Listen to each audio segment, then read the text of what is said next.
Pronto. Pessoal, quando a gente fala em depressor do sistema nervoso central, como o nome está dizendo, né, ele vai deprimir as atividades neuronais nessa região. O sistema nervoso, ele é dividido em dois, em nervoso central e em periférico. O que é que eu estou falando de central? Cérebro e medula, tá bom? E o que são os periféricos? São os nervos. O nervo que faz mexer minha mão, vai mexer o pé, tá bom? Então, todos esses nervos são periféricos, incluindo a cabeça e o tronco, desculpa, o cérebro e o tronco, aí sim é sistema nervoso central.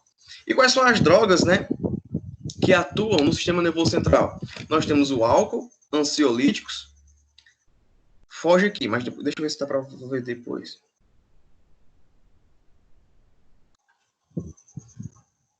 É porque você fica essa barrinha embaixo, você não consegue ver. Deixa eu só colocar aqui.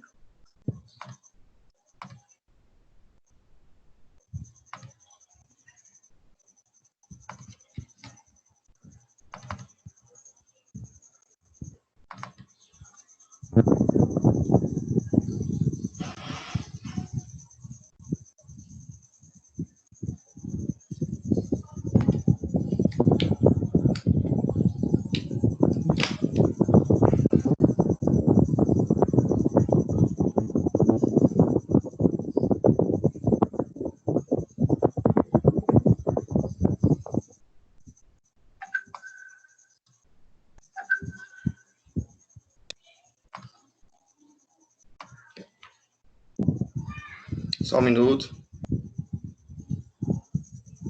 Estou tentando tirar essa barrinha de baixo.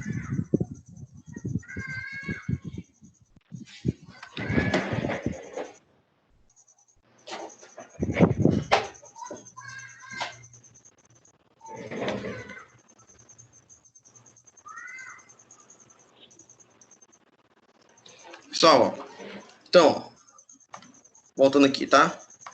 Só um minuto.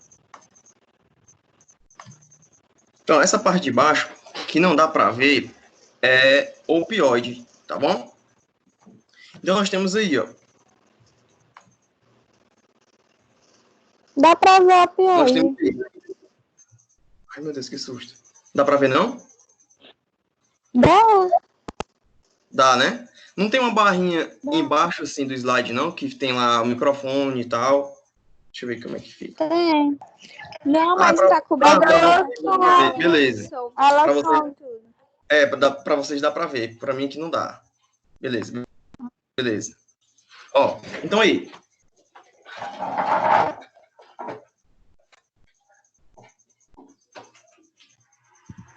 Então aí, os componentes do sistema nervoso central são quem?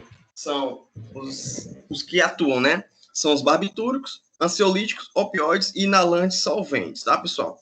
Hoje a gente vai falar sobre o álcool, o etanol, tá bom? Então esse aí é muito comum para nós, né? E nós temos que ter o método de como trabalhar essa substância. Professor, mas a gente encara ele como um medicamento, como uma droga, a gente encara como o quê? Encara como uma substância psicoativa, tá bom? Então, olha só. Quando a gente fala aí do etanol, né, a gente tem várias formas de você verificar e estudá-lo, tá? Aqui, por exemplo, ó, são as bebidas alcoólicas, né, no tocante nutricional. Tá, a gente tem a vodka aí, que tem 315 calorias e tal, a cerveja 143 calorias. Então, a partir daí, a gente tem um perfil nutricional das bebidas alcoólicas, tá bom? A cachaça aí, que muita gente diz que não engorda, ó, tem 216 calorias, tá? Então, vai de novo. A das menores que tem é o Martini, tem bem pouca caloria, tá bom? O vinho e o uísque são os que tem mais, dependendo do vinho também, tá legal? Caipirinha nem se fala porque a ela adicionado é açúcar, então tem muito, tá bom? Mas aqui a gente, no Brasil, né, principalmente, a gente é bastante usuário de cerveja, tá? Então a nossa cervejinha tem vários tipos, tá bom? Coloquei alguns exemplos aí para vocês. A gente tem a Pilsen, né? A Wise, a Pale Ale, tá? Tem as que tem maior quantidade de malte, chamadas puro malte. Então, aqui no exemplo aqui de cima, você vê vários formatos e tipos de cerveja. Mas a gente vai entrar mais fundo hoje na questão do etanol, na neurofarmacologia, tá bom? Como assim, professor? A gente vai realmente destrinchar tudo sobre o álcool, tá? E o que é isso? Esse álcool, ele é considerado o quê? Ele é considerado um sedativo. Antigamente, não existia anestésico. E como é que o cara fazia para fazer um procedimento cirúrgico? O cara estava determinado câncer, ou ele quebrava a perna e precisava fazer uma coisa. O que era? Álcool, tá bom? E ele era utilizado também como uma droga social, tá legal? A partir daí surgiu, né, o abuso do álcool, porque a gente vai ver aqui como é que é o mecanismo de dependência desse álcool, tá legal? Obviamente, o alcoolismo é um problema de saúde pública, né, e que deve ser visto, assim, de uma forma geral, não específica, tá legal? Bem, a gente sabe, só alguns adendos aqui para você também, tá? Existem algumas coisas que são interessantes a gente mencionar. Bem, o abuso do álcool, né, com o trânsito, a gente sabe hoje que existe um limite, né, na sua corrente sanguínea, e tem uma teoria que diz que os bebedores habituais de álcool, eles toleram até 700 miligramas na corrente sanguínea. O que quer dizer, professor? O que é um bebedor habitual? É o cara que está um final de semana sim, outro não, bebendo. De vez em quando tem o seu happy hour e ele bebe. Não é aquele cara que bebe todos os dias e nem o cara que bebe uma vez no ano, tá? Então, o bebedor habitual é aquele que, habitualmente, né, como o nome está dizendo, ele está tomando. E o que é essa habitualidade para a literatura? Pelo menos um intervalo de 7 dias. Beleza? Olha só. Aqui tem um exemplozinho de como é que se dá a quantidade de álcool presente em algumas bebidas, tá? Nós temos a cerveja, um copo de vinho e uma dose de uísque. Na cerveja, obviamente, a latinha 350 ml, tá? Um copo de vinho de 150 ml e uma dose de uísque, aquela pequenininha, um shot de 45 ml. Essas quantidades vão dar a mesma quantidade de álcool, que são 14 gramas. Então, você percebe aí que para um cara atingir uma quantidade de álcool maior bebendo cerveja, ele tem que beber uma quantidade maior de cerveja. Obviamente, né, professor? Porque tem uma quantidade menor de álcool. Sim. Isso vai influenciar em alguns quesitos, né? Farmacológicos, principalmente. Como a indução e a inibição de algumas enzimas, que é a que vai fazer o cara urinar mais e tal, que a gente vai entender perfeitamente no final da aula. Beleza? Olha aí como essa aula vai tranquilo. São 60 slides, mas é de boa, tá bom? A gente já está no 8º. Olha só, um pouco de legislação aí pra gente, né? Quando a gente fala em lei, pessoal, o Código de Trânsito Brasileiro hoje, ele diz que é permitido, né? Não é permitido, na verdade a tolerância é zero. Mas você não infringe em crime quando você está até 0,2 gramas por decilitro de sangue. Olha aí, ó. O que é que significa isso? Quando você bebe uma cerveja, que é que tem, quer dizer, 12 cervejas, ela atinge um perfil de 14 gramas, tá? 14 gramas do seu sangue. O que os cachorros estão pra... Deixa eu puxar aqui. Então, ó, nessa dose de uísque, 1/4 dessa dose já vai dar aquela quantidade. Então, quando a gente fala em legislação, essa legislação obviamente é zero, mas para você não ser preso, até 0,4, tá? Aí tá a quantidade de multa, tá bom? E alguns outros parâmetros, como a quantidade de latinha, né, que são 3, o cara aí já ser preso, que vai dar os 0,6 gramas por litro de sangue, tá bom? Quem é que faz esses exames, né? Geralmente nós, nos hospitais. Vamos dar um exemplo aqui. O cara parou no blitz, aí lá naquela blitz ele tá com suspeita, né? Aí ele vai fazer o bafômetro. Ele se nega. Qual é a conduta? O cara é levado para a delegacia, e lá na delegacia tem um bioquímico que vai fazer o teste. Ele vai colher o sangue. Quem é que pode colher o sangue? Técnico de farmácia ou de enfermagem, ou farmacêuticos, geralmente relacionados com a polícia. Tá, professor? Se não tiver na polícia, os profissionais são terceirizados. O governo chama de alguma instituição. Se for apreensão municipal, quem é que é chamado? Os caras que atuam no JF, né? Porque é do município. Se for estadual, blitz estadual, aí quem é que chama? Geralmente Valdemar de Alcântara ou outros hospitais que são da rede estadual. Tranquilo? Beleza? Pessoal, vale a pena a gente ter esse cuidado aí, porque é o seguinte, nem sempre o cara que bebe, né, a pessoa que sofre um acidente de trânsito, ela morre, tá? Muitas vezes ela sobrevive, ele sobrevive, mas com sequelas, tá legal? Então aqui a gente tem um exemplo aí, ó, de uma menina, né, que estava no seu carro e um cara bêbado bateu nela. Não explodiu, mas por jorrar gasolina em cima dela, ela teve queimadura de 4º grau. Só existe até o 3º grau. Professor, 4º grau? Sim, é quando até o tecido foi corroído total, chegando até o osso.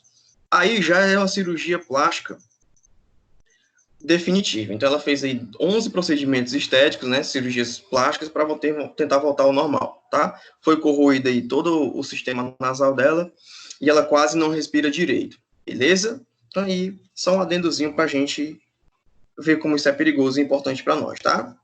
Olha só. E quando a gente fala em dependência de algo, deixa eu só desligar aqui. Quando a gente fala, porque fica melhor aqui para mim. Como é que fica a dependência de álcool? Olha só. Quando a gente fala em dependência, né? Quanto mais você bebe o álcool, maior é a dose que você tem que tomar para produzir o mesmo efeito. Como é que isso acontece? O seu organismo ele tem um perfil adaptativo. Então a gente tem duas situações. A gente pode falar em farmacodependência e toxicodependência. O que é isso? Quando a gente fala em farmacodependência, é quando a gente depende de doses cada vez maior de um medicamento. E quando a gente fala em toxicodependência, a gente está falando em cada vez mais doses, né, maiores as doses, para produzir o mesmo efeito de uma droga, tá bom? Então aqui, o álcool, considerado como droga, cada vez mais tem que se ter uma dose maior para produzir o mesmo efeito. Legal? Assim, a gente produz os sinais ou sintomas de abstinência, né? Sendo necessário beber aí cada vez mais para evitar esses sintomas. Tá bom? Não conseguir, pessoal, estabelecer um limite, né? Também é uma característica de quem tem a dependência, tá? Algumas tentativas, né, do abandono do álcool, elas são mal sucedidas, obviamente, há prejuízo em todos os cantos, né, no trabalho, no lazer, alguns relacionamentos são acabados por conta disso. Quando um casal bebe, é de boa, então não tem problema não. Mas quando só um, geralmente dá problema, tá? Ó, continuar a beber, apesar desses danos, é complicado. Imagine o seguinte, ó, quando a gente fala em dependência, há 2 tipos de danos, isso aí eu quero que você entenda, tá? Interessante até quem puder ter um caderninho do lado para anotar isso aí, ó, que é importante. E cai em prova. Caiu na UES, na última prova, isso aí. O tipo de dependência que o álcool causa. Ele causa 2 tipos de danos. Os danos físicos e danos psicológicos.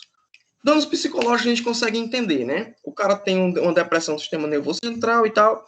Isso vai causar alguns problemas a eles. Mas como é que é o dano físico? Pessoal, o álcool, ele metabolicamente age no seu corpo. Ele não tem um mecanismo de ação específico, mas é destrinchado através de alguns artigos científicos o modo que esse álcool ele age, tá? A gente vai ver já já exemplo disso. E com isso a gente tem efeito físico. Para adiantar, professor, você pode ter uma hepatotoxicidade, tá?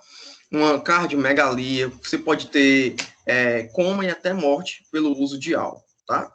Ixi, agora fiquei com medo, professor. Não se preocupe, não. A gente vai entender como é que são os limites. Bem, quando a gente trata, né, de alcoolismo, nós temos que entender que existem diferenças, tá? Existem 2 tipos de alcoolismo. O alcoolismo do tipo 1 e o alcoolismo do tipo 2. Qual é a diferença dos dois? Basicamente, de ordem genética, tá bom? O alcoolismo do tipo 1, quem é que pode ter ele? Homens ou mulheres. Os dois podem ter o tipo 1, tá? E o que é que determina ele? Geralmente, influência genética e ambiental. Quando um pai ele é alcoólatra, ele pode passar para o filho, através do código genético, a informação que aquele filho ele pode ser um cara alcoólatra. Isso acontece? Sim. Existe um estudo lá nos Estados Unidos que os caras pegaram filhos que nunca viram os pais, em que os pais tinham sido alcoólatras na juventude. Verificaram que esses caras, foi um estudo de mais de 20 anos, verificaram que esses caras, eles geravam no futuro, né, na sua adolescência, um certo grau de alcoolismo, tá? E outros pais que nunca tinham tocado em bebida, tinham filhos que não bebiam, beleza? Geralmente no tipo 1 é mais tardio, né? E tem a maior possibilidade de recuperação. É como se fosse um grau mais leve. Isso aí no alcoolismo tipo 1 e tipo 2. Tipo 1, desculpa. No tipo 2, geralmente homens, tá? Geralmente homens. Professor, e por que o senhor disse geralmente? Porque existe alguns casos de mulheres, mas é raríssimo, tá? Isso acontece porque a variabilidade genética acontece muito. E muitas vezes o código genético da mulher tem muitas partes do homem, né? Isso já é sabido pela literatura. Aí o que acontece? Algumas mulheres podem ter o tipo 2, mas geralmente são só os homens. Também é de origem genética, começa onde? Na adolescência. Esse tipo de gente que tem o alcoolismo tipo 2, geralmente são pessoas que têm um comportamento criminoso e, com isso, a menor possibilidade de recuperação, né? Então, tipo 2 é aquele realmente que é atingido pelo alcoolismo. Só lembrando aqui, ó, no tipo 1, algumas mulheres, elas podem ter, tá bom? Na verdade, é o único tipo de tipo de alcoolismo que a mulher pode ter, tá? É por isso, pessoal, que a gente dificilmente vê uma mulher que é alcoólatra. Geralmente é um homem. Por que isso? Tá tudo no código genético. A mulher tem um potencial maior de recuperação. Beleza? Tranquilo? Tá aí a fontezinha desse caso, tá? Quando a gente fala em qualquer composto, a gente tem que entender em farmacologia, e principalmente neurofarmacologia, dois aspectos, como a gente sempre fala, né? A farmacocinética e a farmacodinâmica desse processo. Legal? Então, quando a gente fala em farmacocinética, a gente tem que englobar 4 fases, né? O que lembra aí, ó? A primeira fase, a absorção, depois distribuição, depois o metabolismo e depois a excreção. Então, tudo que entra no seu corpo tem que passar por essas fases, tá legal? Como é que a gente dá o nome disso? Farmacocinética, tá? Então, como é que é a farmacocinética aí do álcool? Ele tem uma rápida absorção pelo TGI. O que é TGI? Trato gastrointestinal. Alguns fatores podem influenciar. Como eu coloquei aí, que tipo de fator influencia? O estado de excitabilidade, tá legal? Como assim, professor? Se você está bebendo aquele álcool com energético. Já vi casos que o cara bebe álcool junto com um ansiolítico, né? Um diazepam da vida. Toma e vai à loucura. Tem cara que toma o álcool justamente com droga. Tem cara que toma o álcool junto com comida. Aquela questão do álcool, da embriaguez, é dependente do estado físico que o cara tá? Muitas pessoas relatam que quando bebe álcool e água ao mesmo tempo, se sente menos embriagado. Isso é verdade? É verdade. Por que isso acontece? O estado de embriaguez, que causa depois aqueles sintomas ruins, é causado pela falta de água no organismo, tá? Então, essa falta de água sendo suprida à medida que você vai bebendo água, você vai ter um estado de embriaguez mais retardado e uma recuperação melhor. Inclusive, os sinais depois da embriaguez, né? Aquela ressaca enorme é diminuída se você tomar com água. Tem gente que mistura água com uísque, por exemplo. Fica mais fraco? Fica. Mas aí ele dá um potencial de recuperação melhor. Beleza? A ingestão diária são observadas em 30 minutos. Como assim? Quando você ingere o álcool, 30 minutos depois, tem-se o pico na concentração, tá? Então, tem um gráficozinho aqui, ó, aí ele aumenta o pico, beleza? Esse pico aqui, ele é atingido em quanto tempo? Em 30 minutos. Professor, isso é muito ou é pouco? Depende. Depende em relação a quê? Para o álcool, é plausível, porque o álcool é uma molécula hidrofílica. E por ser hidrofílico, ele tem um percentual de aumento bem mais rápido, beleza? Onde é que é oxidado esse álcool? Onde é que é degradado o álcool? No fígado. É por isso que o fígado ele é o principal órgão afetado quando as pessoas, né, extravasam na utilização do álcool. Tranquilo? Até aqui, beleza? Alguma dúvida? Qualquer coisa pode chamar aí, tá, pessoal? Olá, Anderson. Oi. O que é TGI mesmo? TGI é trato gastrointestinal, tá? Eu perdi aqui. Tá, obrigada. Trato gastrointestinal. Vamos aí, ó. Obviamente, a distribuição, né, entrou na corrente sanguínea, distribuição completa. E como é que acontece o metabolismo do álcool? O metabolismo do álcool é acontece por basicamente duas enzimas, a álcool desidrogenase e a aldeído desidrogenase. Professor, onde é que existem essas enzimas? No fígado. Lembra aqui, ó, onde é que o álcool ele é consumido, ou seja, oxidado? No fígado. Então, lá no fígado é onde acontece o quê? Essas reações do álcool. E quais são as enzimas que são presentes? Desculpa. A aldeído desidrogenase e a álcool desidrogenase, tá bom? Coloquei um dadozinho aí para você, ó. Existe também onde? No cérebro, testículo e no estômago, tá? Mas basicamente, né, existe onde? No fígado, tá? Elas convertem, ó, o álcool a acetaldeído. O que é o acetaldeído? A álcool desidrogenase. O acetaldeído, ele é um aldeído, tá? E o que é um aldeído? A gente fala muito na informal, quando a gente trabalha com anatomia, o cara vai lá no IML e sente aquele cheiro de formol, quem usa alguns produtos capilares, tem formol, tem aquele cheiro característico. Aquilo ali, pessoal, é um aldeído. Então, quando a gente bebe o álcool, ele se transforma em um aldeído. Quem é que faz essa transformação? A aldeído desidrogenase, tá? Então, qual é o papel da aldeído desidrogenase? Converter o álcool em um aldeído. Repetindo. Qual o papel da Professor, álcool? Oi. ele oxida só aldeído, ele vai chegar aí a acetona? Não, só aldeído. Ele é bem específico, tá? Beleza. Então aí, ó. Eu tenho um álcool. Transformou em aldeído. Quem é que faz isso? Álcool desidrogenase. Onde? No fígado. Pronto. Beleza? Agora tem o que no meu corpo? Aldeído. Quando a gente faz o bafômetro, quando a gente sopra no bafômetro, o que é detectado não é o álcool. O que é detectado é justamente esse aldeído que é produzido. Beleza? Por ser um composto mais volátil e por sair pelas vias respiratórias. Tá bom? Esse aldeído, ele é tóxico, então ele precisa sair do seu corpo. Aí uma outra enzima transforma esse aldeído em um ácido acético, porque o ácido acético é quem? É o mesmo ácido que tem lá no vinagre, que é bastante solúvel em água e sai por onde? Ó? Na urina. E quem é que faz essa conversão do aldeído para o ácido? É a aldeído desidrogenase, beleza? Então a gente tem três produtos, ó, três produtos. Álcool, aldeído e ácido. Quem é que transforma o álcool em aldeído? A álcool desidrogenase. Quem é que transforma agora o aldeído em ácido? O aldeído desidrogenase. Professor, onde é que isso acontece? No fígado. Beleza, tranquilo. Dúvida até aí? De boa, né? Vamos em frente. Então, ó, aqui é só o perfilzinho, né? A escala bioquímica que acontece lá no seu fígado. Primeiro tem o álcool aí, você vê álcool desidrogenase, né? Aí a álcool desidrogenase age, transformando em acetaldeído, que é o nosso aldeído, tá bom? E a aldeído desidrogenase transforma em ácido ácido sulfúrico, aí você morrer, em ácido acético, tá bom? Esse ácido acético, pessoal, ele se quebra em acetato, que é solúvel, tá legal? Existem alguns medicamentos no mercado que eles atuam aí, ó.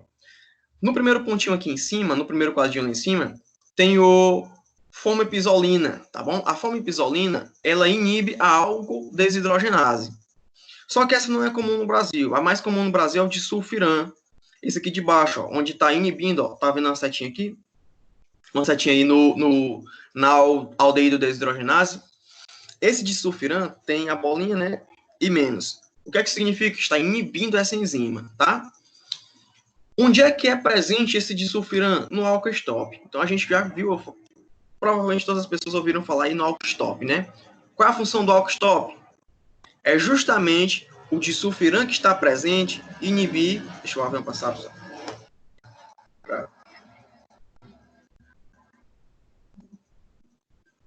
Parece que a gente mora perto do aeroporto. Então aí, ó. Esse disulfiram, ele inibe essa enzima, tá? E está presente em qual medicamento? No álcool stop. Beleza, tranquilo, só aí. Professor, e quando inibe, o que acontece? A gente viu, ó, de aldeído para ácido, quem é que faz? A aldeído desidrogenase. Que é inibido por quem? Pelo disulfiram. Quando ele é inibido, essa passagem não acontece. Aí o que é que se acumula no seu corpo? Aldeído. E esse aldeído é bastante tóxico, é por isso que você fica ruborizado, né? Tem aquelas cefaleias pulsantes, aquela dor de cabeça, a famosa ressaca braba. Tá legal? Já já a gente vai ver mais alguns sintomas desse produto. Beleza? Vamos aí, ó. Também, em se tratando de farmacocinética, tem uma diferença, hormonal, tá? E principalmente entre homens e mulheres. As mulheres, pessoal, ela tem uma metabolização menor do etanol do estômago, pela álcool desidrogenase. Ou seja, tem-se uma maior suscetibilidade. Algumas vezes a gente já ouviu falar, a mulher é mais resistente do que o homem quando está bebendo. Fisiologicamente, isso é errado, né? Tem algumas que você vai de pareia e você se quebra. Por quê? Porque ela não se embriaga de jeito nenhum. Mas o correto, e fisiologicamente aqui, essa enzima na mulher, ela é menos ativa. Ou seja, ela é mais suscetível à embriaguez. Legal? Por que isso acontece? Porque a quantidade de enzima dela é menor. Tá bom? Então, a mesma dose embriagaria mais uma mulher do que o homem. Professor, eu vi um caso que é diferente. Pessoal, ó, quando a gente trabalha com álcool, a gente trabalha em fármaco e toxicodependência. Lembra que eu falei? E esse perfil fisiológico, ele é mudado com o decorrer do tempo. Então, pode ser que, com o tempo, essas enzimas aumentem. Imagina, então, uma menina que começa a beber com os 14 anos de idade. O sistema fisiológico dela diz que a quantidade de enzima não é suficiente para fazer essa conversão, para quebrar aquele álcool que está presente. Aí, o que é que seu organismo faz? Produz mais enzima. Obviamente, essa menina com 26 anos de idade vai ter uma quantidade de enzima o quê, ó? Maior. E a suscetibilidade dela vai ser o quê, ó? Menor por conta disso. Legal? Mas a gente está trabalhando com duas pessoas que nunca beberam, um homem e uma mulher. Bebendo a mesma quantidade de álcool, quem que fica mais embriagado? A mulher. Beleza? Tranquilo? O álcool, ele tem um comportamento enzimático duplo. Agora aqui, bastante atenção, tá? Vou falar bem calmo aqui, ó. Tá com delay? Se tiver com delay, você me avisa, tá bom? Que eu falo mais devagar e passo o slide mais devagar. Bem, esse comportamento enzimático, ele é duplo. O que é um comportamento enzimático? Pessoal, existe na fisiologia uma definição chamada de indução e inibição enzimática. O que é isso? É quando que eu, por exemplo, eu estou usando duas drogas, tá? Ó. Então, eu tenho uma droga amarela e eu tenho uma droga azul. Quando eu coloco as duas juntas, uma pode inibir a outra ou pode induzir a outra. O que é isso? Quando elas duas passam pelo meu fígado, as duas estão passando pelo meu fígado, elas vão ser metabolizadas, vão ser quebradas aos seus produtos finais. Legal? O que acontece é que uma enzima ela pode induzir o fígado a trabalhar mais, desculpa, um produto, né? Um fármaco, um medicamento, pode induzir o fígado a trabalhar mais ou pode induzir o fígado a trabalhar o quê? Menos. Beleza? Se essa droga faz com que o fígado trabalhe mais, ela é chamada de quê? De indutor enzimático. Beleza? Se ela faz com que o fígado trabalhe menos, ela é chamada de quê? De inibidor enzimático. Tranquilo? Beleza esse conceito? Beleza? Vamos lá. O álcool, ele tanto pode ser um indutor, como ele pode ser o quê? Um inibidor. Beleza? Professor, mas ele é mais ou menos o quê? Depende. Depende do estado fisiológico. Para algumas substâncias, o álcool ele é indutor, para outras ele é um inibidor. Algumas mulheres tomam álcool juntamente com contraceptivos orais, né? Mais um motivo de eu não gostar de contraceptivo oral. Tá? Por quê? Porque o álcool, para o contraceptivo oral, ele é um indutor enzimático.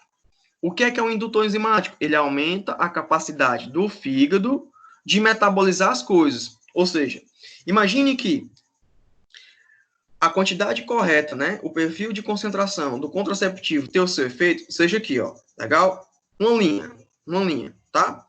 E que você está usando o álcool junto. Quando você coloca o álcool junto, ao invés dele estar aqui, ó, ele vai estar mais embaixo. Ou seja, a concentração do contraceptivo vai diminuir. Obviamente, o efeito da contracepção vai diminuir também. E assim ela fica mais suscetível ao quê? À engravidez, utilizando o álcool juntamente com o contraceptivo oral. Tá bom? Então, cuidado aí. Professor, isso sempre acontece? Não. Depende do perfil fisiológico de cada pessoa. Mas é descrito que o álcool, juntamente com contraceptivo oral, ele induz, né, a metabolização mais acelerada do contraceptivo. Beleza? Alberson, Oi. Aí ficou com medo, viu? nesse caso, um pouco. Vai. Nesse caso, se a ingestão, tu tá falando no caso da ingestão dos dois ao mesmo tempo, ou tanto faz? Habitual. A ingestão de Habitual. horas depois, habitual. Isso, a ingestão habitual. Quando você utiliza... O interessante aqui quando você vai tomar, por exemplo, o contraceptivo oral, eu não gosto de injeção, tomar o contraceptivo oral, seja num período muito distante. Por exemplo, pela manhã. O problema é que quando você toma um de manhã e bebe à noite, no outro dia de manhã você vai tomar a segunda dose, né, do contraceptivo oral. E querendo ou não, essa falha vai ser assim, ó. Era para ser assim. Aí o que acontece, assim, ó, imagine que tô passando o dedo reto aqui, ó, tá? A concentração de contraceptivo. Quando você usa os dois juntos, essa concentração fica assim, ó, variando, beleza? É um azar muito grande a quantidade ser baixa, né? Justamente no período em que você ovulou e no período que teve uma relação sexual naquele momento. Então, assim, é baixado. Alguns casos de contracepção têm a gravidez mesmo utilizando um medicamento, tá bom? Isso aí já tem descrito na literatura. É por isso que quando você lê a bula lá de um contraceptivo oral, por exemplo, vê lá, existe a possibilidade mesmo assim de engravidar. Essa possibilidade é o quê? Você tem esses eventos, né, paralelos. Inclusive o principal, né, também, é a utilização do álcool. É por isso que eu, né, como farmacêutico, eu recomendo sempre a ingestão, a injeção, né, intramuscular, porque a concentração ali está sendo de depósito. Então ela fica jogando na corrente sanguínea durante o mês todo aquela quantidade de hormônio. Beleza? Tranquilo? Vamos lá. Existe também, pessoal, né? Isso aí é um exemplo de indução enzimática, mas existe também o de inibição enzimática. É quando ele faz com que o fígado trabalhe menos. Um exemplo, quando eu utilizo o álcool juntamente com um ansiolítico, por exemplo, um diazepam, um bromazepam, um lorazepam, que é geralmente para a gente dormir, né? Ele permanece mais no seu corpo.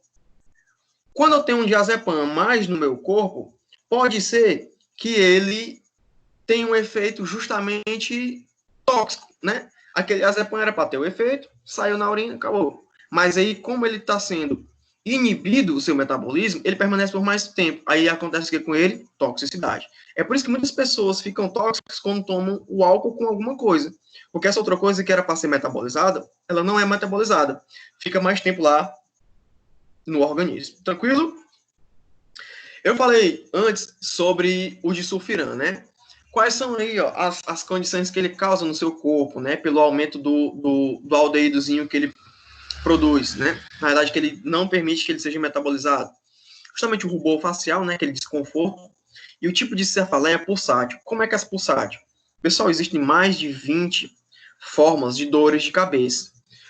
Existe uma disciplina que avalia só a dor de cabeça. Então, ela pode ser localizada aqui, pode ser na têmpora mais occipital. E cada uma desses tipos de dores de cabeça induz alguma patologia. Esse tipo é a pulsátil, aquela que vem, maltrata e sai. Aquela que vem, maltrata e sai. E ela é induzida pela luz. Então, um cara que está com ressaca, abriu a janela, se ele quer ver a morte, né? Mas ele quer sair daquela situação. Por quê? Porque essa cefaleia pulsátil, ela é induzida pela luz. Tranquilo? Beleza? Vamos em frente. Pessoal, ó, falando em eliminação do álcool, né? Ele sai basicamente de forma inalterada. Então, o álcool que você bebe, ele sai na urina. Professor, eu posso beber? Não faço não, pelo amor de Deus. Mas sai na urina. E é geralmente em quanto tempo? 60 a 90 minutos. Até 1h30 ele pode ser eliminado, tá? É independente, professor, do tipo de álcool? Sim, independente. É o etanol. Não é a cerveja, não é o uísque, não é... É o etanol. Quando você bebe, a partir de 1h30 ele está saindo. Então, quer dizer que se eu fizer um teste de bebi agora, se eu fizer um teste de urina, daqui a 30 minutos, vai ter álcool? Não. Se eu fizer daqui a 1h30, vai ter. Beleza? Tranquilo? E no sangue também, né? Obviamente. Olha só.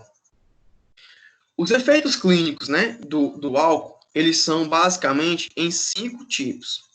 Hepático, a gente já viu que ele afeta o fígado de diversas formas. Mas ele tem um efeito também cardiovascular. Quando a gente fala em efeito cardiovascular, a gente está falando em coração e vasos. A gente vai entender como é que isso acontece. Um efeito endócrino. Como assim um efeito endócrino? Em glândulas, tá? Pode ter efeito na tireoide, pode ter efeito no timo, nos ovários, tá bom? Então, alguns efeitos endócrinos é causado pelo álcool. As mulheres são mais afetadas, porque as mulheres têm mais glândulas e as glândulas delas são mais suscetíveis a esse tipo de ação, tá bom? Também pelo trato gastrointestinal, tem algumas pessoas que têm até úlcera pelo uso de álcool de forma desenfreada, e pelo sistema nervoso central, que é a nossa fonte aqui, né, nosso principal efeito. Beleza? Vamos ver o que acontece cada um aí. No sistema cardiovascular, o que é que ele acontece? Ele deprime a contratilidade do miocárdio. O que é o miocárdio? Está aqui o coração. O coração, ao redor dele, tem um tecido, né? Um tecido muscular, que a gente chama de miocárdio. Ele deprime essa contratilidade. Se ele deprime, o coração bate o quê? Ó? Mais lento, tá bom? Então ele fica cada vez mais lento. Quando você falar em álcool, você fala em depressor, de tudo.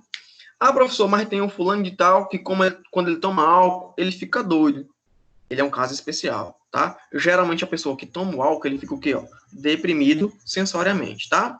Causa arritmia cardíaca, o coração que batia arritmado, dessa forma, ele para, aí bate mais rápido, aí para, aí bate mais rápido, ele fica arrítmico, não tem mais um ritmismo desse coração, tá legal? Isso pode propiciar, né, um acidente vascular encefálico, né, um problema no cérebro do cara, parar a oxigenação, ou hemorrágico, né, por jogar muito sangue no cérebro de uma vez. Então, pode causar um efeito pela falta de chegada no cérebro ou pela chegada muita de álcool, de sangue. Tranquilo?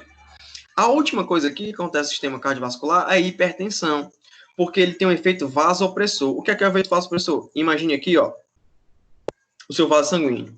Aí tá passando aqui uma quantidade, ó, de sangue, beleza? Quantidade de sangue. Se você comprimir esse vaso, a quantidade de sangue vai passar com dificuldade. Então vai acontecer o quê? Ó? Um aumento da pressão arterial. E por que isso acontece? Porque ele aumenta o cálcio intracelular. Aula passada, o Alice perguntou, né, naquela situação que aumentava também o cálcio, né? Aqui também é uma situação em que aumenta o cálcio intracelular. Esse cálcio vem de onde? Dos ossos. Tá legal? Ele aumenta um hormônio, paratormônio, não é interessante, não precisa decorar isso aqui agora. Esse paratormônio vai lá no osso, retira o cálcio do osso e joga ele dentro da célula. É por isso que tem o quê, ó? Efeito na arritmia do coração, né? Ele bate mais rápido, a hora ele bate mais devagar. Tá bom? Tem um efeito até interessante do álcool. Geralmente, pessoal, no nosso sangue, geralmente não, né? Sempre, tá? Nós temos partes de colesterol, né? Então, quando a gente vai fazer um exame bioquímico aí, nós vemos tipos e partes de colesterol. Então, nós avaliamos colesterol total e as frações do colesterol, né?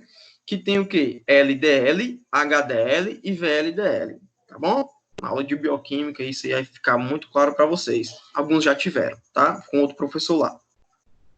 A gente chama o HDL de colesterol bom e o LDL de colesterol ruim, né? Então, é interessante que o HDL sempre esteja alto e o LDL seja o quê? Ó, baixo. Esses caras são formados por suas unidades. Olha só, quando a gente fala em proteína, a gente está falando na molécula já complexa, né? Mas o que é que forma a proteína? Aminoácidos. O que é que formam os carboidratos complexos, polissacarídeos? Os monossacarídeos. O que é que forma o DNA? Aquelas unidades, né? O ácido desoxirribonucleico, o açúcar e a base nitrogenada. Então, o que é que forma esse HDL e esse LDL? São as lipoproteínas e as apolipoproteínas. Beleza?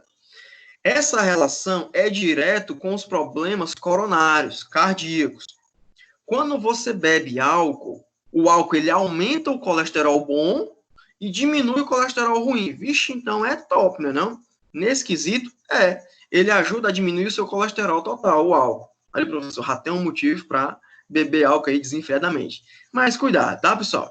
Olha só, esse aqui é um artigo, né, feito por professores lá da UFC, são meus professores, que eles estudaram o efeito do álcool justamente nessas enzimas, na produção e na degradação de colesterol. E verificaram que diminuía realmente o colesterol ruim e aumentava o bom, dando um efeito cardioprotetor. Tá legal? Olha aí, ó. Então a gente vai orientar o cara a beber, né? Tipo, beba porque melhora o seu colesterol. Não, pessoal, muito cuidado, tá? São poucos estudos, né? Basicamente, os estudos começaram aqui no Brasil e principalmente no Ceará. Entendeu? E onde? Lá no UFC. Alguns professores fizeram esse estudo aí. Mas ele tem vários efeitos tóxicos que não compensam, tá? Obviamente, a gente está falando em caras que bebem álcool compulsivamente, né? Todos os dias, beleza? Que o organismo já não reconhece mais um estado refratário, né? Que lá está o álcool direto. Tranquilo? Vamos aí, ó. O álcool, ele tem um efeito na temperatura e no músculo esquelético. Dá-se uma sensação de calor, né? Porque aumenta a perfusão sanguínea, né? O fluxo sanguíneo, consecutivamente a transpiração e baixa a sensação de temperatura. Isso é um efeito mesmo fisiológico. A força muscular, ela é diminuída, como eu falei para vocês. Sempre quando você falar do álcool, você vai falar em depressão dos sistemas, tá? Inclusive os musculares. Ele aumenta a diurese, porque o álcool inibe a liberação de um hormônio chamado vasopressina. Escreva aí quem puder, ó. Bloco de notas ou no papel se tiver com o caderno na mão. Não vai ficar gravado aqui também, né? A vasopressina, ela é chamada também de ADH. É o hormônio antidiurético, tá legal? Vasopressina é o nome científico do hormônio antidiurético produzido pela hipófise anterior, tá? Nós temos a hipófise, que é uma estruturazinha no cérebro. Ela é mais ou menos assim, ó, como um dedo em cima do outro, tá bom? Um dedo em cima do outro. Essa parte da frente é chamada de hipófise anterior ou adenohipófise. E a hipófise posterior é chamada de neurohipófise. Então, eu tenho duas hipófises. A anterior, a da frente. Oi. A vasopressina faz o que mesmo? A vasopressina é o hormônio antidiurético. Tá? O que é o hormônio antidiurético? É um hormônio que evita que você tenha diurese. Evita que você urine. Beleza? O álcool, ele faz o quê? Ele inibe esse hormônio. Se ele inibe esse hormônio, você vai fazer o quê? Ó? Urinar bastante. Tá entendendo? Então, aqui, ó, eu tenho a vasopressina, que é o hormônio antidiurético. Esse hormônio tem qual função? O antidiurético é evitar que urine. Mas se o álcool inibe ele, então a urese, ela não fica mais inibida. É por isso que o cara que, quando bebe, ele urina o quê? Muito. Beleza? Repetindo, ó. Por onde é que é produzido esse hormônio? Pela adenohipófise. A adenohipófise também é chamada de hipófise anterior. E existe a outra hipófise, né, que é a posterior, chamada também de neurohipófise. Tranquilo? Beleza? Pessoal, às vezes o estado de alcoolemia é tão grande. O que é alcoolemia? Alcoolemia é a quantidade de sangue, de álcool no sangue, tá? A alcoolemia é tão grande que a pessoa tem um tipo de diabetes. Que diabetes é essa? É a diabetes insípido. O que é diabetes insípido? Não é quando você libera muito açúcar na urina. É quando é só água, tá? É só água. Você só libera água e por isso você tem um grau de desidratação muito grande, tá bom? Beleza? Vamos em frente, ó. Aqui uma observaçãozinha para você, né? Alcoólatras em abstinência aumenta a liberação de vasopressina. Aí retém água. Aí você tem aquela sensação de quê? De estar mais gordo, inchado. Então, os caras que são alcoólatras, né, com o decorrer do tempo, ele fica o quê? Ó, mais inchados. Depois ele fica mais seco, né? Aquela sensação mesmo assim de pele seca, bem magro. Isso é um efeito e uma síndrome que a gente vai ver ainda no final aqui da aula, tá bom? Perguntar alguma coisa? Ligar o microfone aí. Vamos em frente. Ó, qual é o efeito lá no trato gastrointestinal? Ele é irritante, né? Pode causar gastrite, lesões no esôfago, no duodeno. Ele aumenta a liberação de um hormônio chamado de gastrina. Antigamente quando? Há uns 10 anos atrás, acreditava-se que o estômago era só um órgão, tá? Mas hoje, a gente não chama mais o o estômago de um órgão, ele também é chamado de glândula, porque ele produz hormônios. E um dos hormônios é quem? A gastrina. E a gastrina é feita para quê? Para quebrar algumas moléculas de alimento. Então, a pessoa que, quando faz, por exemplo, aquela redução de estômago, perde quantidade de gastrina e as células que produzem a gastrina.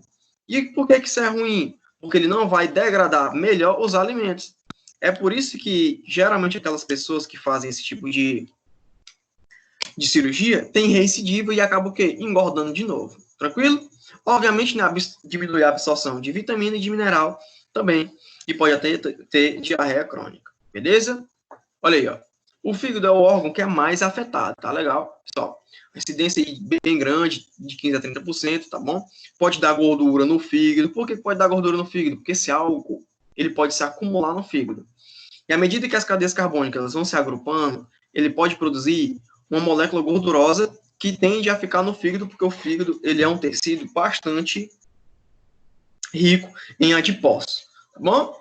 Beleza? No pâncreas também tem um efeito tóxico direto do álcool. O cara pode ter uma pancreatite aguda pela indução de álcool, tá? No sangue, o sangue ele afeta a hematopoiese. O que é a hematopoiese? Quando a gente tem a medula óssea, a partir da medula óssea vão saindo células que vão se diferenciar em linfócitos, em hemácias, né? Células de defesa, células sanguíneas, tá bom? A diferenciação e a produção desse tipo de célula é chamada de hematopoiese, tá bom? E esse efeito, ele é diminuído. Então, o cara que toma álcool de forma desenfreada, ele pode diminuir a quantidade de eritrócito. E essa quantidade de eritrócito vai prejudicar onde? Ó? A respiração do cara, né? Então, ele vai produzir mais, podendo ver até a sair sangue pelo nariz, quando é que eu estou falando de casos mais, né, graves, tá bom? Pessoal, ó, como é que você inibe isso? Ácido fólico, tá? Quando você vai avaliar, é por isso que é o seguinte, ó, quando você pega, né, o cara enquanto médico, enquanto farmacêutico, ou qualquer profissão, o cara pede para analisar o exame do cara, pegou o hemograma, avaliou. Se ele pegar aquele papel lá e verificar, isso está baixo, está alto, está baixo, está alto, está alto, está baixo, está alto. O cara não disse nada ali. Saber que uma coisa está dentro do parâmetro, uma pessoa que sabe ler vai conseguir falar isso. Você tem que comparar aquilo ali com o histórico clínico do paciente. Quando o cara vê, por exemplo, um hemograma, que a quantidade de hemácia está baixa, o que o cara vai dizer? Vixe, é uma anemia. Dá o que para ele? Sulfato ferroso. É ou não é isso? Mas aí o cara não avaliou se o que foi que causou aquele baixamento. Se foi por alcoolismo, o que é que vai adiantar o sulfato ferroso? Absolutamente em nada. Beleza? Então aí, ó, o histórico tem que ser acompanhado na avaliação de exames. Beleza? Tranquilo? Vale também ressaltar, né, que o álcool ele diminui plaqueta e leucócito. Com isso, a imunidade do cara, ó, baixa bastante, tá? Suscetível à gripe, né, e ao coronavírus também. Se o cara pegar coronavírus porque tava bebendo. Tá? Então, ó, efeito do álcool no sistema endócrino e balanço eletrolítico, como eu falei para vocês. Ele atua muito mais em mulheres do que em homens. Mas ele causa no homem ginecomastia, o que é isso? Aumento da glândula mamária e atrofia testicular. Obviamente, mais uma vez, quando o uso, ele é de indiscriminado, né? Quando se utiliza bastante, tá? Há relato também da função de impotência em homens. Alguns homens dizem o seguinte, não, quando eu tomo álcool, eu fico invernizado. Pessoal, nas primeiras doses, mas a tendência, né, para os homens, a tendência é causar hipotência, porque o sistema nervoso, ele é o que? Inibido. Em se tratando de homens, nós temos, na ereção peniana e na ejaculação, dois sistemas que agem concomitantemente. O sistema nervoso autônomo, simpático, e o sistema nervoso autômico, parasimpático. Um controla a ereção e o outro controla a ejaculação. Então, quando um está ativo, o outro está inibido. Quando um está inibido, o outro está ativo. Só que quando isso é submetido a doses cavalares de álcool, né, não consegue mais ter essa diferença. E o cara não consegue mais ter aquela coordenação na ereção e na ejaculação. E por isso que causa a hipotência sexual. Tá bom? Beleza? Vamos em frente. Alguma dúvida até aqui, pessoal? Tranquilo? Vamos aí, ó. No sistema imune, né, como eu já falei para vocês, aqui só para você ler depois, mas vale ressaltar que o sistema imunológico, ele é diminuído causa um rebaixamento do sistema imunológico na presença de álcool. A osteoporose é causada pelo alcoolismo também, porque a absorção de cálcio ela é diminuída, tá bom? A atividade das células é diminuída. No osso, nós temos 3 tipos de célula. Quem tem também um bloco de notas aí, ó, ou um caderninho, anota aí. Nós temos nos ossos os osteoblastos, osteócitos e osteoclastos, tá bom? Vou colocar aqui até aqui na conversa para ver, ó. Osteoclastos, osteoblastos e osteócitos, tá bom? Nós temos essas 3 células no osso. Os osteoclastos tem função de renovar a matriz óssea. Então, ele come o osso. Aí, o osteoblasto vai lá e coloca mais matriz óssea. Professor, e o osteócito? Osteócito é a célula que fica lá no osso, tá bom? Então, o osteoclasto, ele remove a camada de osso e o osteoblasto coloca. Então, sempre acontece isso. Ó. Tira, coloca. Tira, coloca. Se essa disfunção acontecer pela quantidade de álcool, o seu osso ele fica o quê? Com a mineralização prejudicada. Aí pode ter a osteoporose. Beleza? Lembrando aí que tem a osteoporose e vários tipos dela, né? Osteoporose, quando a matriz ela é degradada, mas tem também a osteomalácia, né? Que o osso ele fica mais ou menos mole. Beleza? Tranquilo? Vamos aí, ó. E no sistema nervoso central, né? Que é o nosso objetivo aqui da aula. Causa a sedação, a diminuição da ansiedade. Geralmente as pessoas que são ansiosas tomam álcool, tem aquela depressãozinha do sistema nervoso central e ficam um pouco mais calmas, entre aspas, né? Existe também, pessoal, ó, a alteração no julgamento e a desinibição. O nosso cérebro, como ele está mostrando aí, ele tem o que a gente chama de lóbulos, tá? Esses lóbulos, eles são localizados. Existe aqui na frente, na testa, a parte onde a gente chama de lóbulo pré-frontal. É aqui que mora o nosso julgamento. É nessa parte aqui do cérebro que a gente julga, que a gente pode dizer se uma coisa é melhor do que a outra. A nossa inibição é controlada por essa região do cérebro, tá? Como assim, professor? Ora, o cara quer chegar na determinada pessoa, né? Homem ou mulher. Não consegue. O álcool, ele faz a pessoa se desinibir e chega lá. E por que isso acontece? Porque essa região está o quê? Ó, deprimida, aí o cara não consegue pensar. Quando o cara está sob o efeito do álcool, ele fala coisas que ele normalmente não falaria quando não tivesse submetido àquilo. Por que isso acontece? Porque essa região cerebral, ela está inibida. E não quer dizer que quando o cara bebe e fala uma coisa, quer dizer que ele realmente pensava aquilo ali, que ele queria falar aquilo ali? Sim. Então, o álcool, pessoal, ele lhe desinibe e fala coisas que você pensou. Por quê? Porque a região do cérebro, a área pré-central, o lóbulo pré-central, está o quê? Inibido. Beleza, tranquilo? Então, não tem desculpa. Então, cuidado aí quando beber, né? E for falar besteira, tá? Ó, em doses altas, né? Obviamente, vai causar coma, depressão, depressão respiratória, né? O pulmão para de inflar e pode causar morte. Oi? Ninguém? Só quer perguntar e esquece. Coisa. Ó, cuidado com o uso crônico, né? Que as funções cognitivas, elas podem ser prejudicadas. O que é a função cognitiva? A função do aprendizado, tá bom? Então, pode ser aí afetado, tá? Então, professor, a gente viu bastante sobre a farmacocinética. Pessoal, se ficar muito longo, a gente vai dar uma pausezinha, mas eu acho que tá indo de boa aqui, tá bom? Tá? Vamos aí, ó. E em se tratando de farmacodinâmica, né, que é o mecanismo de ação do álcool, o que é que acontece na nossa célula, no nosso corpo, para ele ter esse efeito? O álcool, ele fluidiza, deixa mais fluido as membranas da célula, tá? Dessa forma, a condução do sinal do neurônio, ela fica o quê? Afetada, fica alterada, tá? O alvo desse álcool é justamente as proteínas que tem nessa membrana. Então, imagine aqui, ó, que a membrana seja a minha mão, tá bom? Incrustada dessa membrana tem várias proteínas. Aqui, ó, a membrana tem várias proteínas. O álcool, ele justamente, ó, retira algumas proteínas dessas, fazendo com que a membrana ela fique fluida, que possa passar mais coisas por ela, tá bom? Nós temos dois tipos de neurotransmissão no nosso corpo. A neurotransmissão que vai fazer com que o nosso corpo seja excitado e a neurotransmissão que vai fazer com que ele seja inibido, tá bom? Mais uma vez, ó.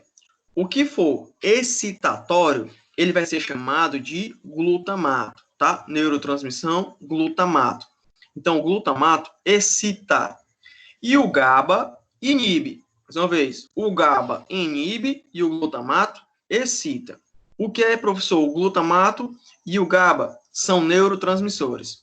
Nós conhecemos, até hoje, os neurotransmissores como noradrenalina, adrenalina, dopamina, serotonina, né, a droga do amor, né? Mas existem outros que são endógenos também, GABA e o glutamato. E qual é a função dos dois? O glutamato excita. Se um neurônio aqui, ó, perto de outro neurônio, ele liberar para esse aqui, ó, glutamato, ele está fazendo o que com esse outro? Excitando. Se ele liberar o GABA, o que é que ele está fazendo com esse aqui, ó? Inibindo, beleza? A partir disso aí, ó, a gente tem os efeitos, né, neuronais, tá? O GABA aí, ó, tem-se a excitação, desculpa, o GABA tem-se a inibição e o glutamato tem a excitação, tá? Como é que ele afeta esses neurônios? Pessoal, ó, quando a gente fala em glutamato... Oi? Alberson, Oi, Alisson. o glutamato, ele vem do ácido glutâmico? Do ácido glutâmico, isso mesmo. O ácido glutâmico é um aminoácido, né? O aminoácido que é presente também em produtos capilares aí, ó. Laís, né, que utiliza muito isso aí. A Rafael também vende, tá bom? Tem seu ácido glutâmico. O glutamato, ele vem do ácido... Professor, tem como converter no glutamato? Sim. O glutamato também está presente onde? No adoçante. É por isso que ele ativa as papilas gustativas e ele faz com que a sensação do seu corpo seja a sensação de algo que está o quê? Doce. Na verdade, não é doce. Você tem só a sensação. Beleza? E aí, ó, existe a síndrome da retirada, né? É que como se retirasse dele de uma vez, tá? Ó, eu quero explicar essa relaçãozinha aqui para vocês. O que é que acontece? Pessoal, existe um neurotransmissor muito importante para nós, que é a dopamina. Legal? A dopamina, ela está presente em um sistema chamado de sistema mesolímbico. O que é esse sistema mesolímbico? É o sistema da recompensa. Muitas pessoas adestram cães, né? Adestram animais, alguns adestram até crianças. Querendo ou não, esse tipo de coisa acontece. Tem um professor meu, né, do passado, ele adestrou, essa é a palavra, a sua filha. Como assim?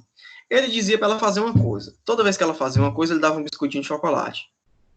Todas as vezes que ele falava para ela fazer uma coisa e ela falava, ele ia lá e dava um biscoitinho de chocolate. Isso foi fazendo com que o sistema mesolímbico dopaminérgico dela reconhecesse o seguinte: opa, quando eu faço algo, eu sou recompensado. Então, vou sempre fazer aquilo para obter essa recompensa. O seu sistema fisiológico faz isso. Obviamente, como a gente é um animal racional, a gente consegue pensar, no decorrer da nossa vida, quando vai aumentando na nossa idade, a partir de nós crianças, nós vamos julgando o que é certo, o que é errado. Ah, isso aqui eu estou sendo enganado. Eu estou tendo o quê? Ó? Uma inteligência emocional a partir desse sistema límbico. É por isso que a gente não consegue ser adestrado. Mas algumas pessoas que não têm acesso à informação, à educação, se você, como ser humano, vivesse dentro de um quarto, e sempre fosse isso, um cara mandasse você fazer uma coisa, se tivesse uma recompensa, você seria adestrado da mesma forma como um cachorro. Quem foi que fez esse experimento? Não consigo ver nem ouvir. Vamos ver o que é aqui. Calma aí, volto já, tá? Ingrid. Deixa eu mandar a Ingrid.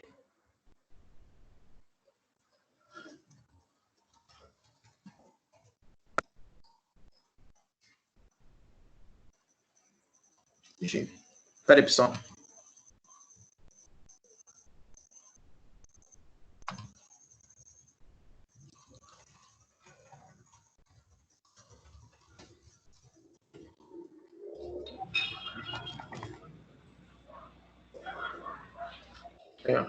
Se a pessoa conseguiu, né?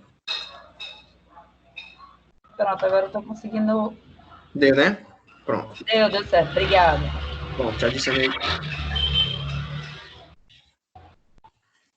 Então, ó, voltando.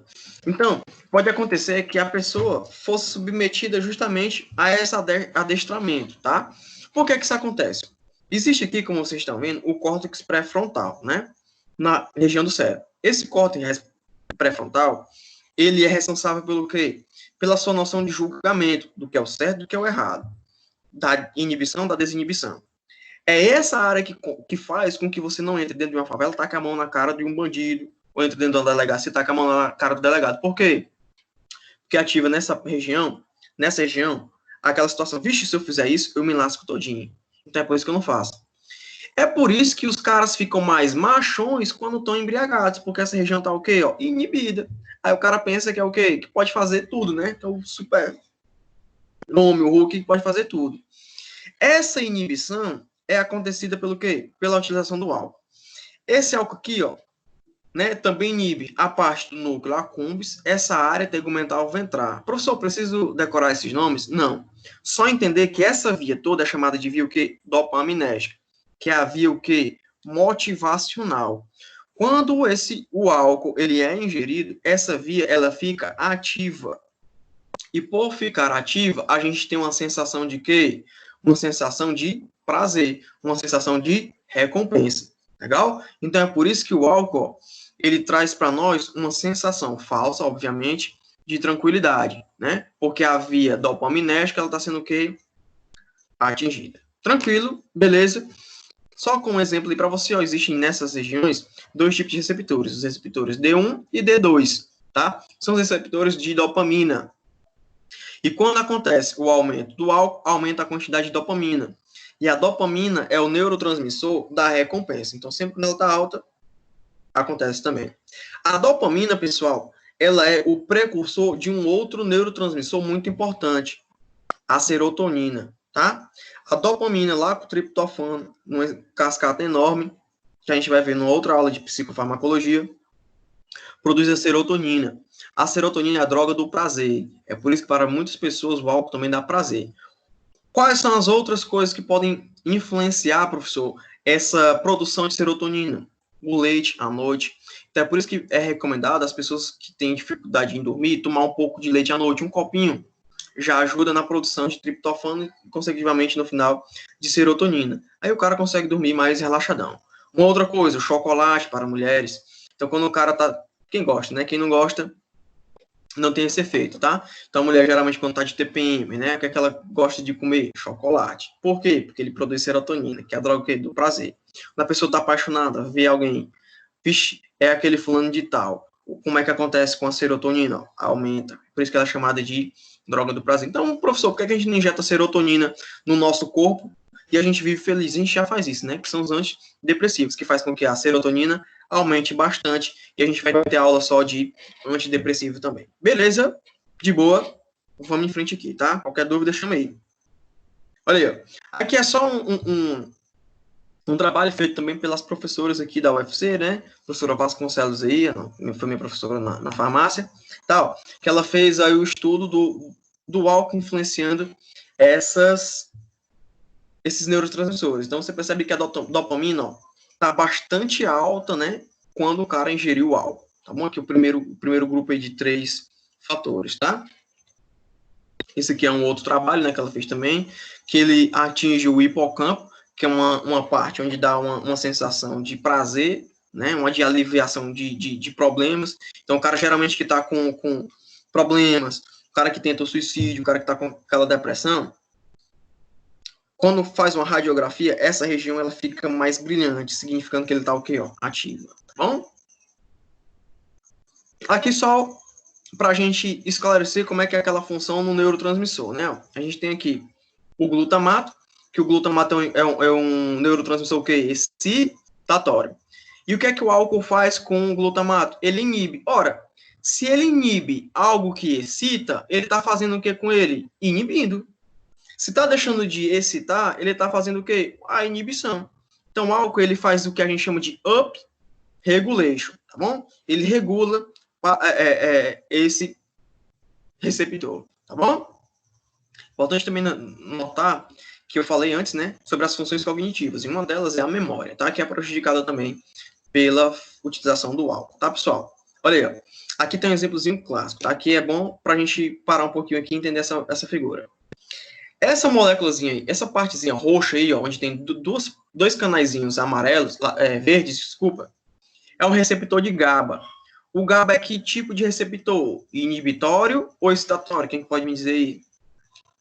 Vou chamar uma pessoa aqui e vou perguntar, tá? Se ninguém falar. Eles estão aqui, eu estou assistindo a novela. Alice? Opa! Eu nem Olha aí. entendi a pergunta. Faz a Olha aí, ó. pergunta aí de novo.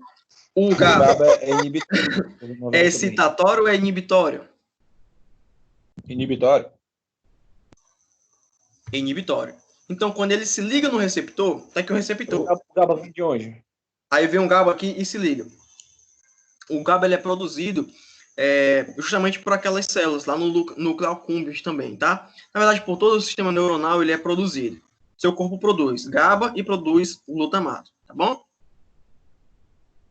É o ácido gama-aminobutírico, o nome dele, se você quiser ele bem certinho. Ácido gama-aminobutírico, tá? Então aí, ó, tem esse receptor. Quando o GABA se liga, ele inibe essa transmissão. O álcool, ele faz com que o GABA seja potencializado. Então, olha só. Aqui, ó, tá o íon cloreto. Um cloreto. Quando o GABA se liga em vermelho aí, ó, no canal, aí no receptor, o canal se abre e entra o cloreto. Essa entrada de cloreto faz com que essa célula fique inibida. E o que é a função do álcool aí? Aumentar essa passagem de cloreto. Então, ele fica o quê? Mais inibido. Então, você percebe que não tem como a possibilidade do cara beber álcool e ficar excitado. Porque o mecanismo farmacológico dele é sempre induzir o quê? Induzir a inibição de neurotransmissão fisiológica. Beleza? Tranquilo? Vamos aí. Olha aí, ó. E quando a gente fala em intolerância, né? Qual é a via? Pessoal, ó. Quando o cara tá em dependência alcoólica, essa pode ser psicológica ou pode ser física. Qual é que é a pior? Se a gente fosse imaginar, qual seria a pior dependência? A física ou a psicológica? A pior depende de cada caso. Mas para a medicina, né, para a área médica, a pior é a física, tá? Porque quando o cara somatiza, o que é isso? Somatizar um efeito é trazer para o seu corpo os danos que antes eram psicológicos.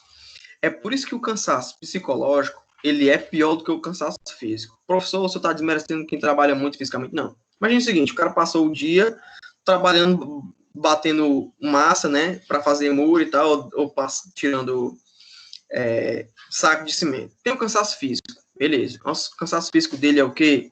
Simplesmente somático.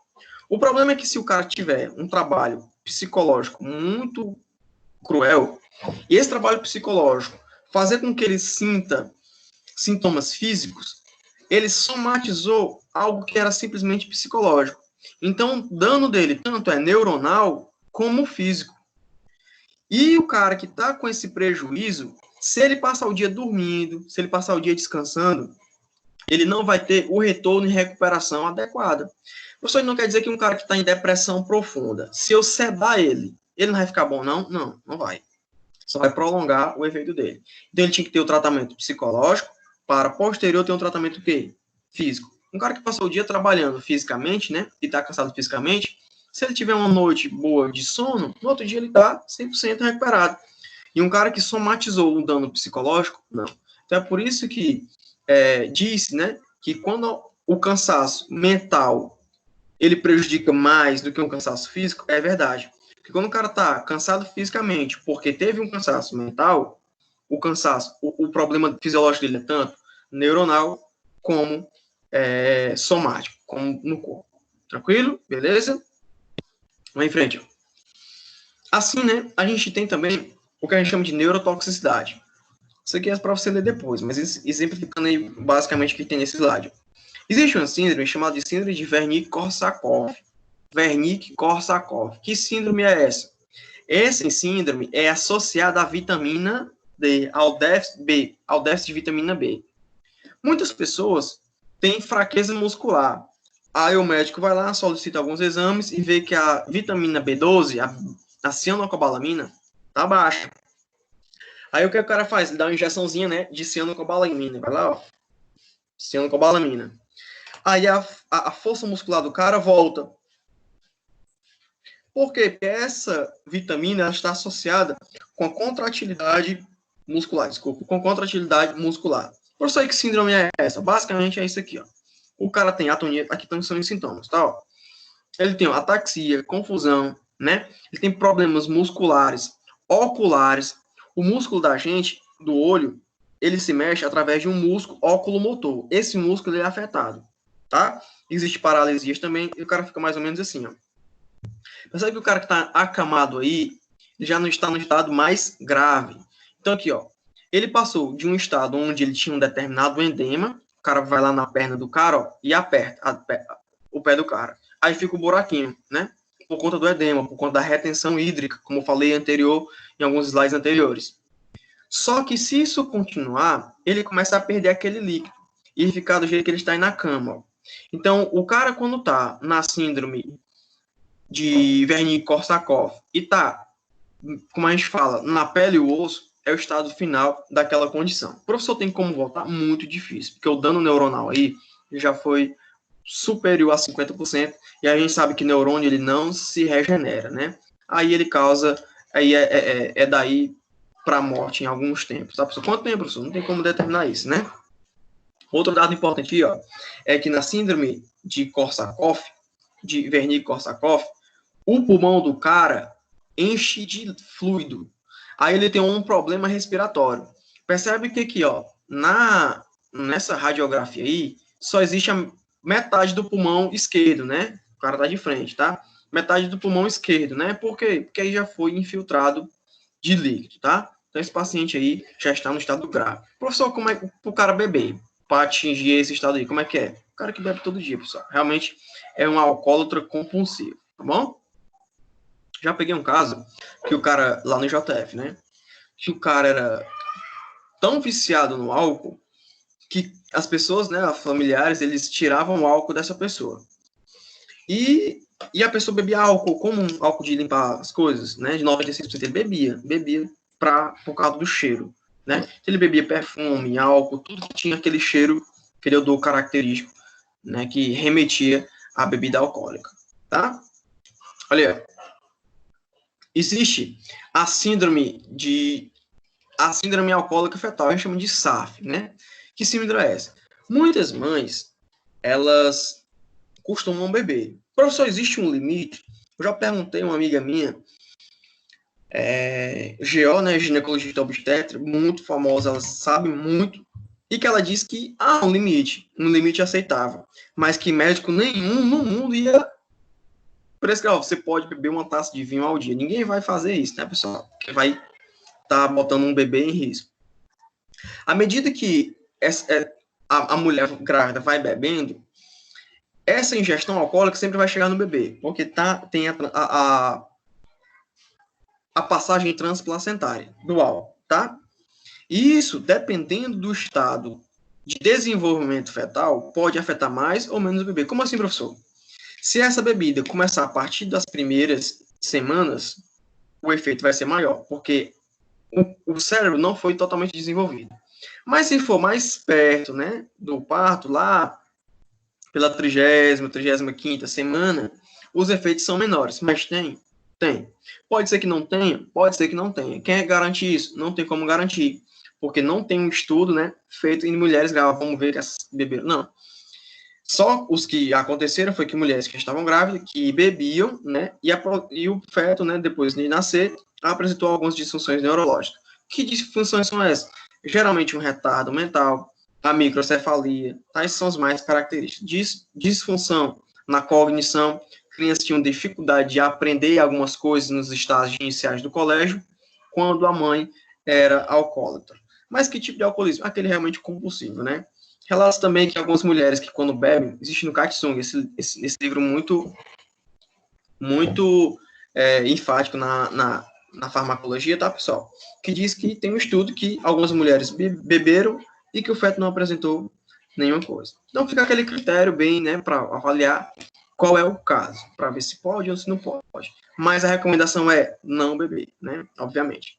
Vamos aí, ó. Quando a gente fala em intoxicação, toxicidade do etanol, aqui eu fiz uma tabelinha da concentração e os sinais que o cara vai ter. Ó. Então, geralmente ali, 20 miligramas por decilitro, né? O cara vai ter só simplesmente a desinibição, uma leve incoordenação motora. 20 miligramas por decilitro equivale a quantas latinhas de cerveja? Depende. Para uma pessoa pode ser só uma, o cara bebeu um gole e já se sentiu desinibido. Então, isso aí, ó, depende muito, né? Esses efeitos. Isso aqui é uma média, na verdade, dos usuários, tá? Então, 100, o cara já vai ter uma alteração sensorial, né? Ele perde aquela noção de equilíbrio. Com 20, a náusea, vômito, e tem a incoordenação motora. Por isso que o cara, quando tá bem, vai fazer um teste, manda o cara fazer um 4 com as pernas. Porque só um cara que tem a coordenação motora ativa vai conseguir fazer aquilo ali. Outro, andar em linha reta, ele não consegue mais. Porque ele não tem mais aquela noção de profundidade. Professor, fisiologicamente, eu quero responder isso aqui quando me perguntarem específico.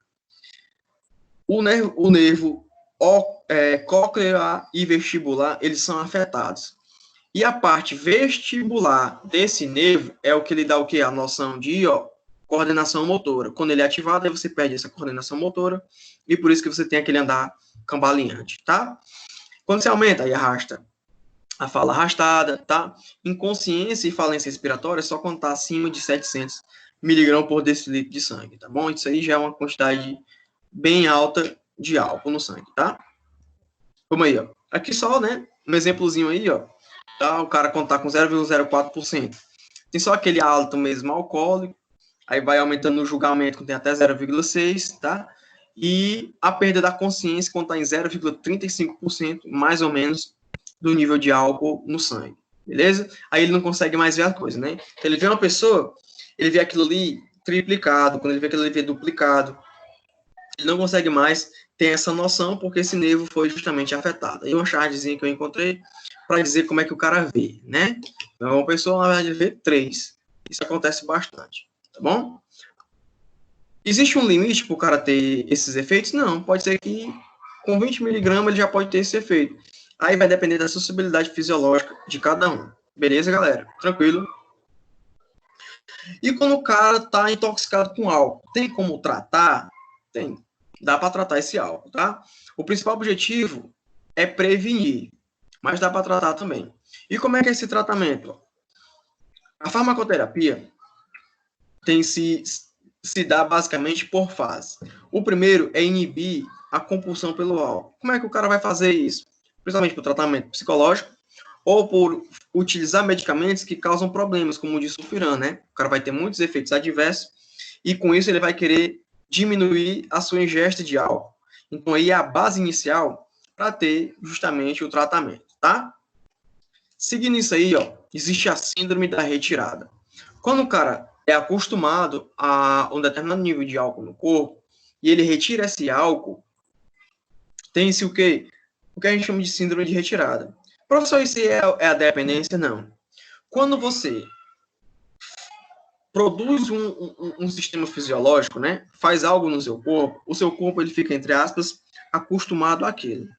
E quando você retira aquilo, o seu corpo vai fazer coisas similares para você ter aquele mesmo efeito. Então, isso é a síndrome da retirada.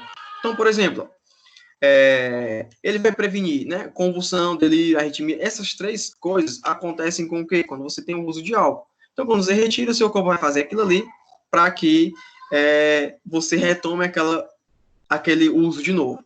É por isso que o dano psicológico ele leva a ter um dano físico, porque o seu corpo está acostumado a uma situação em que você trabalha a mudança, e essa mudança tem que ser o quê? Paulatina, para que não tenha um efeito abrupto na disfunção alcoólica. Tá bom, pessoal? Aqui só alguns dados, né? Importante o restabelecimento de potássio, magnésio e fosfato, porque esses minerais eles saem bastante na urina quando você está bebendo bastante. Então aí, ó, a dica, né? Quando você está lá bebendo, no dia seguinte você toma o quê? Para não fazer propaganda de medicamento, né? Tem aqueles medicamentos que você toma, né? Que regeneram a sua condição mineral do corpo. Por que isso? Porque você perder esses minerais durante as micções. O seu rim ele não consegue reabsorver quando você está com alcoolemia elevada, tá bom? Beleza? A administração de tiamina deve ser evitada. A gente realmente toma tiamina naqueles epoclezinho, tudo naquilo ali. Deve ser evitado por quê? Porque o seu corpo vai produzir ela na síndrome da retirada, tá bom? Vamos aí, ó. Né? Tá acabando, tá? Em se tratando aí do disulfiram, o disulfiram, ele é menos utilizado, né? Porque ele produz reações muito adversas. Ele causa edema, você fica com cefaleia pontiaguda, tá? Você fica com fotofobia. Então, realmente, ele causa muito prejuízo. E tem uma baixa aderência, porque ele causa uma diarreia constante e o cara se sente mesmo prejudicado quando toma ele. É eficaz? É, mas tem muitos efeitos adversos e por isso que ele é utilizado pouco, tá? Mas quando é que ele é utilizado? Todos aqui os dados, tá? Somente 12 horas após o uso do álcool, para evitar ainda a toxicidade, tá? As reações descritas são desconfortos respiratórios. O cara pode ter um colapso vascular, ter infarto, né, do agudo miocárdio, convulsão e até a morte. Então, o paciente que é familiar deve reconhecer e conhecer o medicamento quando ele for tomado. Beleza? Tranquilo. Um outro medicamento importante também na dispensação, muita gente pega lá, né, técnico de farmácia no hospital, vem, o médico prescreveu naltrexona, o cara não sabe nem para que é aquilo ali. Isso é bom até para você evitar de falar algumas coisas. Vou contar um caso para vocês, rapidão. Tava no Valdemar de Alcântara, o médico prescreveu naltrexona. Aí o técnico de farmácia, quando foi fazer a dispensação, tava brincando com um cara, né, um colega, e contou piadas de alcoolismo pro cara. E o cara que tava tomando era um alcoólatra, por isso que o médico tinha prescrevido naltrexona. O cara teve uma depressão instantânea, ele começou a falar e tal, chorar, etc. Foi chamado a atenção, obviamente, né? As pessoas intercederam pelo técnico porque ele não sabia daquilo. Era obrigação dele saber? Não, né, pessoal? É uma coisa bem mais específica, tá? Mas esse cuidado vai fazer todo um trato de como você vai trabalhar, né, no seu trabalho em relação às afecções fisiológicas que as pessoas têm, tá? Ó. Então, como é que é o mecanismo de ação da naltrexona? Ele é um antagonista opioide. Calma aí, ó, vem comigo. Nós já vimos um pouco de agonistas e antagonistas. O que é o antagonista? É aquele cara que se liga no receptor e não produz o efeito. Nós temos no nosso corpo receptores opioides. Esses receptores é para vir o opioide se ligar e ter o efeito. Então, essa naltrexona se liga e não tem o efeito. Então, por exemplo, o cara que foi afetado com cocaína, o cara que está afetado com morfina, né? Todos esses medicamentos. Um cara que vai fazer o efeito parar é justamente a naltrexona. E ele funciona com álcool também? Funciona com álcool também. Nessas devidas doses aí, tá? Ele inibe esse efeito do álcool pelo antagonismo nesses receptores. Ele evita que o álcool se ligue nesses receptores, tá bom? Aqui a farmacocinética, né, da naltrexona, tá? O metabolismo de passagem dela, que só para você memorizar e ter um conhecimento aí, não memorizar, mas ter um material aí de estudo para si, tá? A metabolização de meio de passagem é de 60%. Então, quando ele passa pelo fígado, 60% já é metabolizado, então ele passa bem pouquinho. O bloqueio dura até 3 dias, então o cara toma esse opioide e fica 3 dias. Tem pessoas até que utilizam desse artifício para burlar algumas situações. Então o cara vai fazer um concurso. Aí o exame médico é daqui a 3 dias. Ele é usuário de drogas. Aí o que é que ele faz? Utilização da naltrexona. Quando o cara verifica lá, não verifica as funções da droga, porque ela está bloqueada pela naltrexona. Tá bom? Isso acontece bastante, tá? Então, por isso que a gente vê muito doido aí, e a gente pergunta, como é que esse cara passou na Polícia Federal? Como esse cara passou na polícia? Existe, né, alternativas de você burlar justamente essas situações, tá, pessoal? Lembrando que isso aí é uma coisa bastante ilegal e você está infringindo contra o Código Penal, tá? Olha aí, ó. Se outro medicamento, né, que é o nalfamefeno, tá bom? Ele também tem a mesma coisa do que a naltrexona, mas ele é menos específico do que ela. Ele tem um menor risco de hepatotoxicidade, então por isso é uma alternativa para a naltrexona, tá? Aqui é um estudo também, ó, da naltrexona dos professores da UFC, vendo esse efeito, né, de inibir as pessoas que tinham problemas alcoólicos pelo uso pela alcoolemia elevada quando utilizaram neurotoxina. Então, ele baixou os efeitos do álcool por conta disso, consecutivamente, né, melhorando aí as lipoproteínas, aumentando o colesterol bom e diminuindo o colesterol ruim, tá? Um outro medicamento aqui, só para citar, é o acamprosado. Ele também é utilizado e dispensado aqui no Brasil, aqui em farmácia, tá? Onde é que eu vejo essa dispensação aqui, professor? Só em hospitais de grande porte, tá? HGF, JF, Valdemar de Alcântara. Em UPA não tem ele. Quando o cara chega nesse estado e é transferido para esses hospitais, esse medicamento ele é requisitado, tá legal? Aqui, ó, só mais um pouco dele, né, que é o nomezinho dele, tá? Ele diminui a quantidade de álcool consumido e diminui os episódios de recaída. Então, ele é bastante utilizado e, por isso, caro também. Legal? O topiramato, a gente vai estudar ele quando a gente estiver estudando os medicamentos excitatórios do sistema nervoso central, tá bom? Então, eles aí, tem pessoas que usam topiramato para relaxar, né? Para diminuir uma determinada ansiedade, né? Ele é um medicamento tarja preta e utilizado também. Ele é análogo do GABA, tá bom? E o que é o GABA? É um cara inibitório, então ele causa justamente a inibição daquele sistema e diminui a síndrome de retirada por conta disso. Tranquilo? Beleza? A gente vai ter uma luzinha só com ele aí também, tá? E outros também, obviamente, né? A farmacocinética dele aí, ó, a meia-vida dele é de 21 horas, esses dados são muito importantes. Porque muita gente toma esse topiramato para dormir e para relaxar a musculatura. Só que o topiramato, ele passa quase 24 horas no seu corpo. Então, se você tomar outra coisa enquanto tiver tomado ele, causa toxicidade e um problema bastante grave hepático para esse tipo de pessoa, tá, pessoal? Aqui, ó, nessa classificaçãozinha aqui, tem as drogas que eu coloquei para vocês, as indicações de efeito colateral. Então, vamos lá. Se você tem a naltrexona, diminui a recompensa, né? E causa o quê? Náusea, hipotoxicidade, tá? Um outro aqui importante é a fluoxetina. A fluoxetina, ele é um antidepressivo e é utilizado no tratamento do alcoolismo. Ele diminui a depressão que o alcoolismo causa. Mas como efeito adverso, você vai ter o quê? Ansiedade, insônia e tremor, porque você fica no estado de alerta. Então, cuidado das pessoas que, vou tomar só aqui uma fluoxetinazinha, uma paroxetinazinha, para dar um ânimo. Então, isso aí pode dar um efeito adverso um pouco prejudicial para você. Tranquilo? Aqui, por fim, pessoal, ó, só isso aqui, né? Essa tabelinha aqui é interessante porque ela vai nos dizer o potencial de dependência de algumas drogas comparando com o etanol. Olha aí, ó, nesse primeiro partezinho assim, ó, nós temos estimulantes do sistema nervoso central. Quem são elas? Ó? Cafeína, nicotina, cocaína e as anfetaminas, né? Você percebe que a cafeína, ela tem um potencial de dependência, mas é pouco. Algumas pessoas, quando não tomam cafeína, tem dor de cabeça. Eu, por exemplo, né, o cara tem que sempre estar tomando a cafeína ali porque já está dependente. Então, a nicotina é o que tem a maior dependência, tá? É por isso que é tão difícil de tirar, né, uma pessoa do vício do cigarro. Mas você vê aqui embaixo aqui, ó, os alucinógenos, você tem LSD, cannabis e as fenciclidinas. Olha aí o perfil da fenciclidina, tá? É bem alto. E do LSD e da cannabis. Vixe, então quer dizer que o LSD e a cannabis têm um potencial de dependência baixo? Sim, tem um potencial de dependência baixo. Por quê? Porque o efeito é tão rápido que não dá tempo ter aquela dependência fisiológica, tá bom? E comparativamente, ó, o etanol com a cannabis, ele é bem mais causador de dependência do que a cannabis. Então, o etanol, ele é igual ao barbitúrico, é igual à cocaína. Então, a dependência do etanol, ela é similar à dependência de quê? Da cocaína.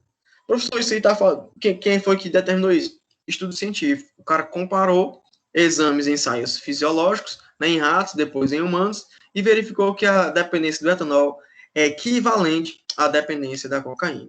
Tranquilo, pessoal? Beleza? Essa aqui era nossa aulazinha, né? Só para acabar aí, ó. Oi. Fala. Só para ver se eu assimilei direito. A questão da dependência, ela é maior quando a duração é maior? Sim. Ó, perfeita pergunta. Quando o cara toma, por exemplo, um LSD, né? O LSD, ele tem um pico de até 2 horas só. Então, é um pico que ele começa, tomou, aumenta, aí cai de uma vez. não dá tempo o cara ter a dependência fisiológica dele. É por isso que o cara, vixe, eu tenho que tomar outro para continuar. Não. Geralmente, quando o efeito ele é mais prolongado, como o álcool, né? Como, tipo, ele tem aquela sensação. Deixa eu passar aqui.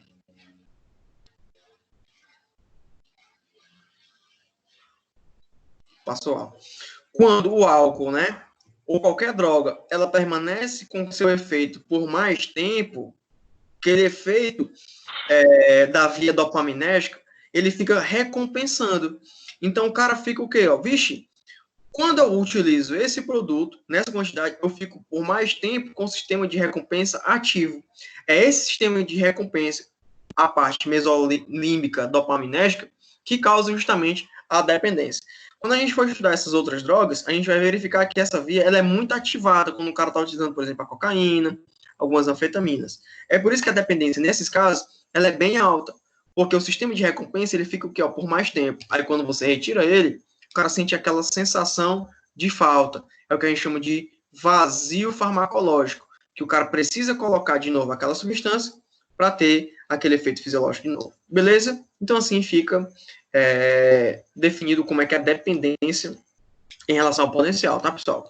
Dessas substâncias, tá bom? Aí, o que fazer, né?